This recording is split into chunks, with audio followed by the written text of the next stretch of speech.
Sampurasun. Alhamdulillahirrahmanirrahim. Puji syukur kita panjatkan kehadiran Tuhan Yang Maha Kuasa, Allah Subhanahu wa Ta'ala. Hari ini kita semua diberikan kesehatan dan kebersamaan dalam forum yang penuh dengan keberkahan. Yang saya hormati dan muliakan pimpinan Universitas Pajajaran, hadir bersama kita Wakil Rektor Bapak Profesor Dr. Hendrawan. Tepuk tangan untuk Pak Wakil Rektor. Juga Dekan Fakultas Pertanian Bapak Dr. Medi Rahmadi.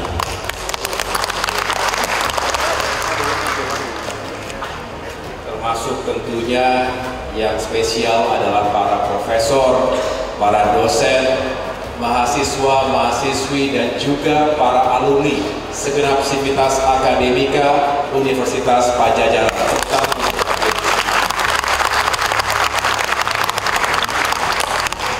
Serta yang saya banggakan,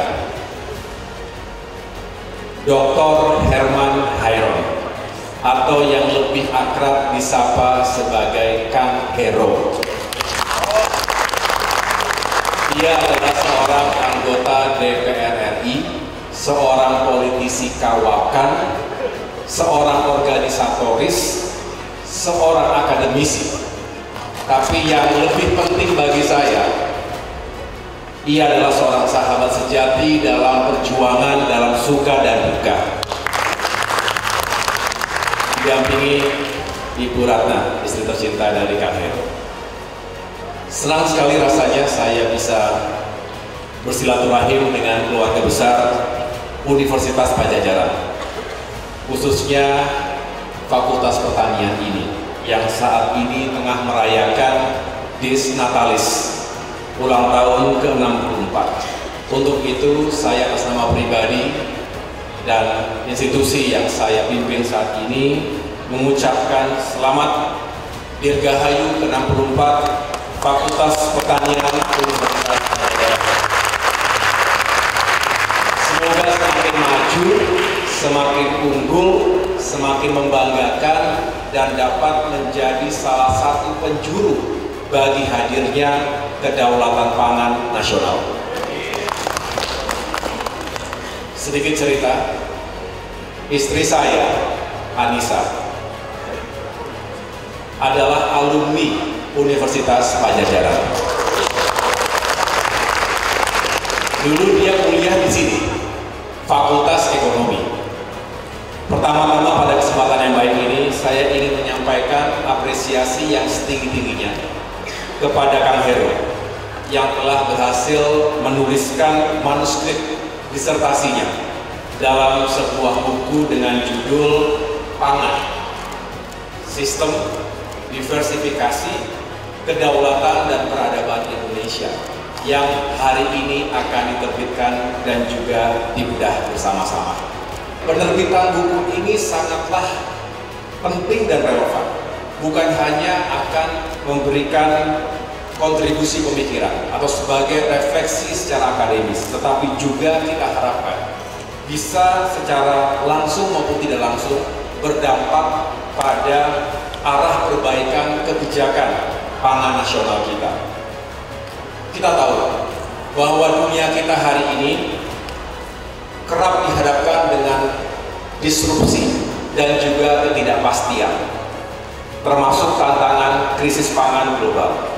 Sejak pandemi COVID-19 di tahun 2020 hingga 2021 yang lalu, rantai pasokan pangan, food supply chain, terganggu, menghadapi banyak disrupsi dan tentunya berpengaruh pada sirkulasi perdagangan internasional. Selain itu, kita juga menyadari ancaman krisis pangan internasional juga diperparah dengan dampak dari pemanasan global dan perubahan iklim. Bahkan sering kita sebut sekarang bukan hanya perubahan, tetapi krisis iklim. Ini melanda negara-negara di dunia, termasuk tentunya Indonesia. Dan antara tahun 2030 hingga 2050, PBB memprediksi perubahan iklim akan menyebabkan 250.000 kematian akibat malnutrisi, diare, heat stress, malaria, akan menelan biaya kesehatan yang begitu tinggi, diperkirakan 2 hingga 5 miliar, saya ulangi 2 hingga 4 miliar US dollar pada tahun 2030. Artinya, kalau ini semua terjadi, maka titik tersebut menjadi trigger yang luar biasa membahayakannya. Akan menghadirkan multiple crisis, apakah krisis kesehatan, krisis pangan, krisis energi, dan juga yang tidak kalah bahayanya adalah terjadi konflik, bahkan konflik senjata memperebutkan sumber daya alam. Nah, lalu bagaimana kita sebagai bangsa? Saya senang di sini banyak anak-anak muda, generasi masa depan kita semua harus membangun sinergi dan kolaborasi lintas generasi untuk mempersiapkan diri kita sebagai bangsa menghadapi berbagai tantangan tadi, potensi krisis. Jangan sampai kita tidak siap sebagai bangsa. Oleh karena itu perlu visi, strategi, kebijakan yang holistik, yang komprehensif, yang tidak ego sektoral. Dan kita juga butuh hadirnya kepemimpinan yang transformasional, yang bukan hanya visioner, tetapi mampu menyatukan dan melipat-dayakan kekuatan bangsa kita, mendayagunakan segenap komponen bangsa. Ini penting. Bagaimanapun, hanya dengan itu kita bisa benar-benar serius mewujudkan ketahanan pangan nasional kita. Dan saya juga berharap, kita semua berharap, saya yakin para akademisi termasuk praktisi di bidang pertanian juga berharap terjadinya homogenisasi. Saya ulangi, tidak terjadinya proses homogenisasi yang berlebih-lebihan. Karena bagaimanapun kita perlu melakukan diversifikasi. Kalau kemudian seolah nasi dimitoskan menjadi sebuah simbol kesejahteraan, sehingga kemudian masyarakat kita yang mengkonsumsi sagu, jagung, singkong, atau sorghum dianggap ketinggalan, apalagi dianggap terbelakang, maka akibatnya menjadi sangat tergantung pada ketersediaan beras. Padahal konsumsi beras per kapita Indonesia itu tergolong tertinggi di dunia. Saat ini kurang lebih menyentuh angka 96 kg per kapita per tahun. Katanya sehatnya itu kalau ada di sekitar angka 60 kg per kapita per tahun.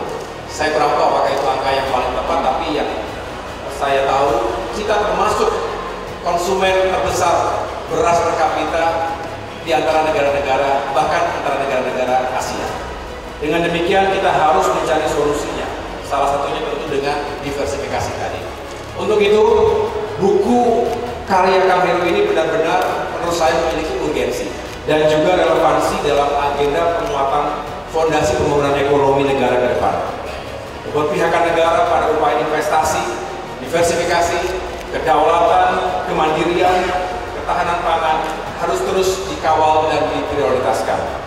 Bukan hanya oleh para praktisi dan akademisi, tetapi juga oleh partai-partai politik sebagai perumus kebijakan strategis untuk ikut menghadirkan semacam affirmative action bagi pangan, bagi sektor pangan nasional kita.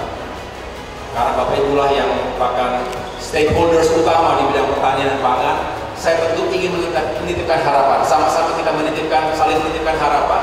Saya berjuang di sektor politik, Bapak Ibu di sektor praktisi, bisnis, termasuk juga akademisi. Mudah-mudahan jika itu semua berkolaborasi, benar-benar hadir sebuah perbaikan yang menuju ketahanan pangan nasional kita.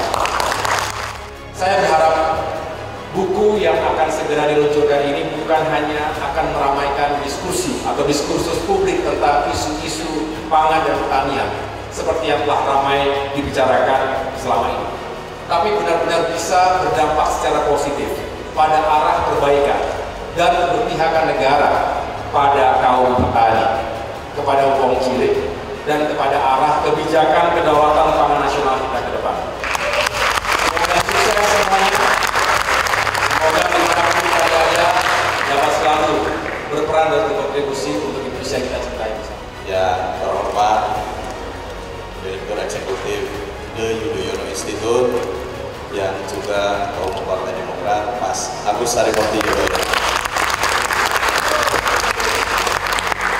Badan Pangan Nasional juga tidak dilepaskan dari perjalanan tulisan buku ini, karena pada waktu tahun 2012 saya pimpinan Komisi 4, kemudian Presiden Republik Indonesia adalah Pak SBY, digagas perubahan undang-undang dan sangat revolusioner pada waktu itu, karena Undang-Undang 18 tahun 2012 tentang pangan meletakkan pangan sebagai hak asasi manusia, harus sampai kepada individu secara cukup, beragam, bergizi seimbang.